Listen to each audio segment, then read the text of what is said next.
अस्सलामुअलैकुम dear students. आज हम 10th क्लास की मैथ का 3rd यूनिट स्टार्ट करने जा रहे हैं। बहुत इंटरेस्टिंग यूनिट है।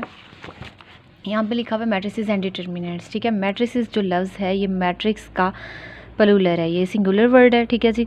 अब ये मैट्रिसेस होती क्या हैं, इसमें जो है रोज़ भी होते हैं और कॉलम भी होते हैं, और इनकी शेप कैसी होती है। सबसे पहले मेन बात ये है कि इसमें जो है ये स्क्वायर ब्रैकेट, ठीक है जी, ये होगी। ब्रैकेट कौन सी यूज़ करनी है, ये वाली, ठीक है जी, कैपिटल वाली। और इसके अंदर जो है कुछ लेटर्स हो सकते हैं और उसमें नंबर्स हो सकते हैं, और जो है उसका नाम जो है वो कैपिटल लेटर होगा। ये 3 बातें हैं। खैर, अब उसके बाद ये देखें, ये लिखा हुआ है। अब हमने इस तरह से देखना है और इस तरह से देखना है। तो 1 2 3 टोटल कितनी लाइनें थी, रोज़ 3 लाइनें थी। तो रो 1 रो 2 रो 3 हमने उस मैट्रिक्स में देखना है कि टोटल कितनी रोज़ हैं। तो रोज़ के बारे में बताएंगे। इस तरह से वर्टिकली काउंट करेंगे तो ये कॉलम होंगे। तो इसमें 4 जो है वो कॉलम हैं और 3 रोज़ हैं। ठीक है जी। एलिमेंट्स आर एंट्रीज़ क्या होते हैं, उसके अंदर जो नंबर्स या जो भी पड़े होते हैं वो उसके एलिमेंट्स या एंट्रीज़ कहलाते हैं। ठीक है जी। उसके अंदर वो कुछ भी हो सकता है, कोई भी सेट होगा। एम और एन क्या है, ऑर्डर बताने के लिए। ठीक है जी। एम और एन जो है वो ऑर्डर बताने के लिए ये एक फार्मूला है, एम बाय एन। आपने इसको अच्छे से रेडी करना है। अब m बाय n क्या है, इसमें टोटल 1 2 3 रोज़ हैं। m मतलब के रोज़, n क्या, कॉलम। तो 3 ही कॉलम है। ठीक है। इक्वल मैट्रिक्स क्या होगा कि इसमें 2 शराइत का पूरा होना ज़रूरी है। एक तो इफ़ एंड ओनली इफ़ की कंडीशन है, सेम ऑर्डर भी हो और सेम एलिमेंट्स भी हों। यहाँ पे 2 लिखा हुआ है, 4 - 2 क्या होगा, 2 ही होता है। तो मीन्स कि एग्जैक्ट वो सेम भी होंगे।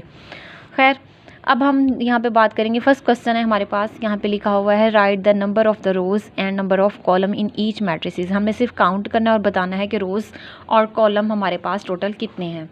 फर्स्ट क्वेश्चन देखें, इसमें 1 और 2 रोज़ हैं। Number of rows small m 2 हो गया। फिर इस तरह से वर्टिकली देखेंगे तो कॉलम कितने हो गए, 2 हो गए, n के है 2। अब इसमें देखें, इस तरह से जाएंगे तो रोज़ हॉरिजॉन्टल और वर्टिकली। ठीक है, एक्स एक्सिस और वाई एक्सिस में जस्ट देखना है। तो यहाँ पे 3 रोज़ हैं और एक ही कॉलम है। तो m 3 है और n 1 है। यहाँ पे 3 रोज़ हैं, 3 कॉलम है। यहाँ पे 1 रो है और 3 कॉलम है। यहाँ पे 2 रोज़ एंड 3 कॉलम। ये क्वेश्चन तो इसी तरह से ही है, इंटरेस्टिंग। क्वेश्चन नंबर 2 है आपके पास। यहाँ पे उसने आपसे कहा है कि क्वेश्चन नंबर 2 में ऑर्डर बताना है मैट्रिक्स का। तो ऑर्डर क्या बताना है, ऑर्डर के लिए फार्मूला याद रखना पड़ेगा, m बाय n। तो इसमें 2 रोज़ हैं और 1 कॉलम है। m की जगह पे 2 लिखेंगे, 2 रोज़, और n की जगह पे कॉलम लिखेंगे। बाय की जगह पे बाय ही आ गया। ये माइनस का साइन है, ये जस्ट डैश कह सकते हैं, m बाय n इस तरह से लाइन लगी हुई है। तो ये बस ऐसे ही है।